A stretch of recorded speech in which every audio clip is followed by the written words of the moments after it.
Okay, welcome back. We still have our discussants, Honorable Remi Hassan of APC, he's special advisor to the Ogun State government, and also of APC's Honorable Adeyinka Ajayi, who is a former member of the House of Representatives in the Oduoti constituency. Actually, it's Boripe Oduoti constituency.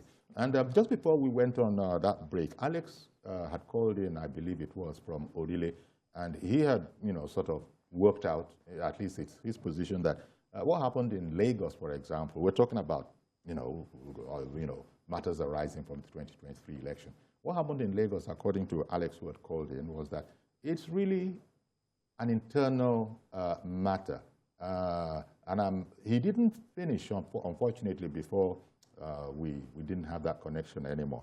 But when we came back in studio here, it was thought that he was talking about a distance between, could you just go over that bit a bit?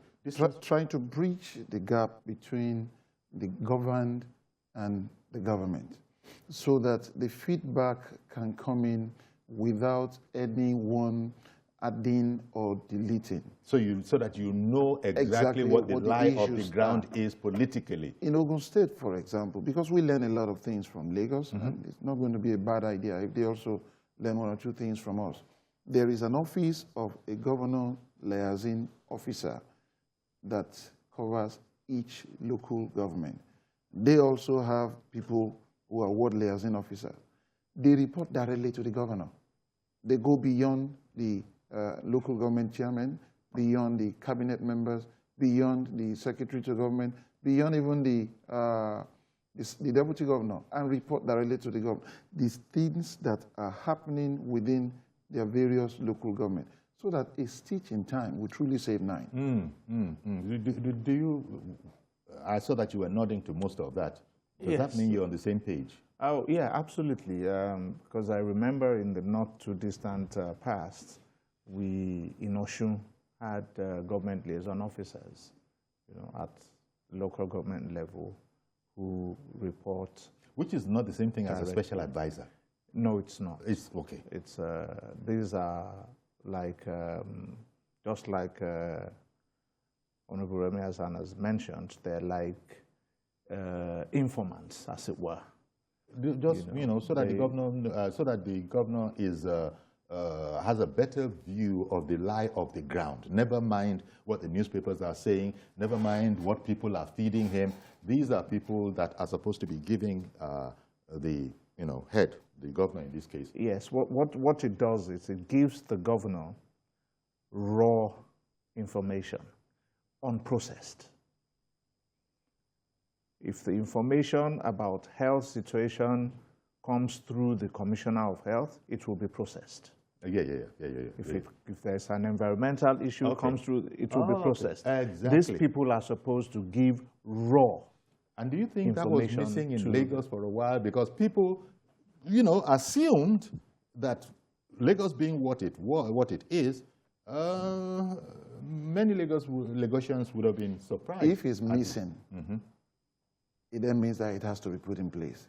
If it's not missing, then those who have been assigned that role failed. It has to be, and they have to quickly address that. Exactly. Because this kind of a thing, ordinarily, it shouldn't have happened. It's the surprise part of it that I mean. It's like they would have known. What we're saying is that the mechanism, they would have known that it's likely to come here. Well but I'm ahead guessing, of time. beg your pardon. I said they would have known well ahead of time that this, but I'm suspecting that this thing surprised everybody, whether governor or no governor, whether liaison or no liaison. I think it surprised everybody, and that's the sense in which some people are actually angrily alleging in Lagos. Let me say something, Uncle Yori. If you have been used to winning, you have always won. You have never had any reason to lose. You are the best candidate for complacency. So even when those noises were coming, I guess someone somewhere just decided to play deaf this thing towards it. And that's the result. But thank God that it was a battle that was lost. The war was won. So let this next stage is another opportunity to correct those wrongs and reposition Lagos for a stronger APC. I mean, the beauty of it all is that we have a candidate that is sellable. We have a candidate that we can market. The developmental strides in Lagos are evident.